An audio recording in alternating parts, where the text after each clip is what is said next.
Hi, I'm Jack Aldane for IR Magazine, and I'm stood here with Kris Aldover for Metro Pacific's Investments Corporation. And we were talking about your travel all the way from the Philippines to be here today. So, well, welcome to Europe. Thank you. You staying in Amsterdam long? No, just a couple of days. We actually just came here for this event specifically. Wow, fantastic. Well, that's commitment. Anyway, so I wanted to ask you a little bit about some of the highlights for you from this event so far. What stood out? What surprised you? What's concerned you? What are some of the assumptions maybe you came to the conference with that have been challenged since being here? Okay, I think the two major topics perhaps that really caught my interest is probably MiFID and ESG. MiFID primarily because I guess we're too far removed from the regulation, so we haven't really felt the impact so much. So for me, it was interesting to hear the points of view of those who are actually, I guess, feeling the impact more. That I felt that was very informative for me. And then secondly, ESG, because I mean we've been hearing that there is increasing interest in the space, and I feel that it's important for IR practitioners to be forefront in addressing these ESG concerns by investors. It was interesting also for me to see that IR pretty much all over the world, you know, we go through the same issues, we encounter the same problems and same challenges. So it was very helpful to see all those different points of view from all over the world. And so what about the biggest IRO challenges, specifically in the Philippines?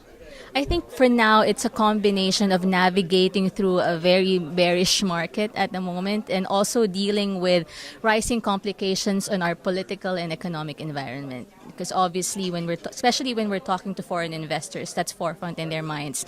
They want to understand what is happening on the ground. So we have to sort of explain to them the context of, you know, sometimes it's different what you see in the news and comparing it to what is actually happening in reality. So I guess just going through that. For us in Metro Pacific, we just continue to do our job and just keep telling our story regardless of you know, any market slump and just, you know, trying to deal with that. Okay, so in terms of events like this, you've traveled a long way to be here, well over 7,000 kilometers, I imagine. Why do you think it's important for the IR community to gather like this, to share knowledge, share experience, and maybe pick each other up on certain points that they either agree or disagree with, but nonetheless with the view to building a more of a knowledge hub? Yes. You said it. I mean, it's really resource sharing. We've been attending the Southeast Asia Forum since 2012, I think, and I really found it very helpful. I mean, if I may say so, I think IR Magazine is one of the best resources for IR practitioners. Not just the magazine, I get all the regular emails, so I find it very helpful to the profession. That's also one of the reasons why we're here today. I think I have to say as well that we consider being recognized in the global top 50 IR programs to be a true honor because we really respect IR Magazine and what they're trying to do for the community. So that's one of the reasons why we're here. We wanted to represent the country and also to show our support to IR Magazine.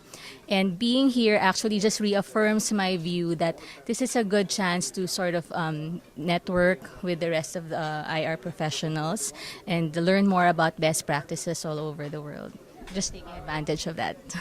What better way to end than that? Thank you very much, Kris. Thank you.